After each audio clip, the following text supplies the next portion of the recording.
বাংলাদেশের সকল রাজনৈতিক দলের নেতাদের জন্য আগামীতে যারা রাষ্ট্র ক্ষমতায় যাবেন তাদের জন্য এখানে একটা বড় ধরনের মেসেজ আছে। জুনায়েদ আহমেদ পলক বাংলাদেশ আওয়ামী লীগের একজন শীর্ষস্থানীয় মন্ত্রী ছিলেন, মোটামুটি ঠান্ডা প্রকৃতির ছিলেন, কিন্তু যখন তিনি জুলাই অভ্যুত্থানে যে সেক্টরটার দায়িত্বে ছিলেন একটা পেঁচাইল্লা বিপদে পড়লেন, এরপর তিনি গ্রেপ্তার হলেন, সরকার পতন হলো। পলকের বিভিন্ন দুর্নীতি যখন একের পর এক প্রকাশ পাচ্ছে, এরকম অনেকেই আশ্চর্য হচ্ছে যে ভাই আসলে কেমনে কি, মানে আসলে এইভাবে কি লুটপাট চলছে?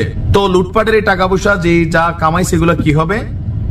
গেল 3 দিন আগে জুনায়েদ আহমেদ পলক 14 ফেব্রুয়ারিতে একটা মেসেজ দিয়েছিলেন যে ভালোবাসা দিয়ে মন জয় করার চেষ্টা করেন, ভয় নয়। তো এরপরেই এর আগেও একটা স্ট্যাটাস তার আসছিল গণমাধ্যমে। আচ্ছা যাই হোক, ফাইনালি আমসালা সবই হারাই ফেলছেন জুনায়েদ আহমেদ পলক। পলকের স্থাবর অস্থাবর সকল সম্পদ জব্দের আদেশ দিয়েছেন আমাদের মাননীয় আদালত। গেল 16 ফেব্রুয়ারি দুদকের আবেদনে ঢাকা মহানগর সিনিয়র স্পেশাল জজ জাকির হোসেন গালিব আদেশ দিয়েছেন যে নাটোর 3 আসনের সাবেক এমপি এবং সাবেক আইসিটি প্রতিমন্ত্রী জুনায়েদ আহমেদ পলকের স্থাবর অস্থাবর সম্পদের তথ্য পাওয়া গেছে।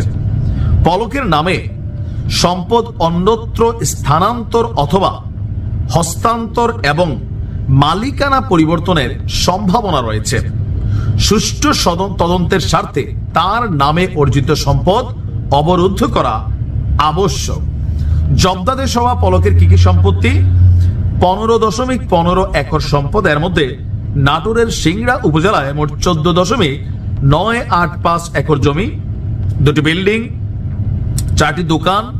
তার ছেলে অপূর্ব জুনায়েদের নামে 4,87,365 টাকার 6 শতক জমি, এছাড়া 35 লক্ষ টাকার পূর্বাঞ্চলে 10 কাঠা জমি।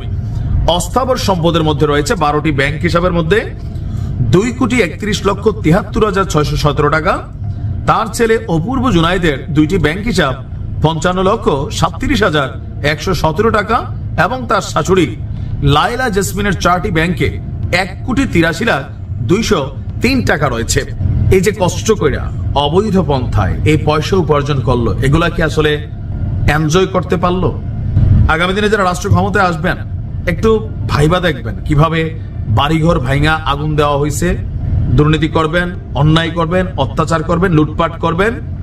রাজনৈতিক প্রতিপক্ষ হ্যাটার শ্রেণী সুযোগ পাইলেই আগুন ধরাই দিবে। রাষ্ট্র সিস্টেমের মধ্যে সম্পদ ক্রোধ করে নিবে। হারামে আরাম নাই। দেখা যাক পরবর্তী কি সিদ্ধান্ত।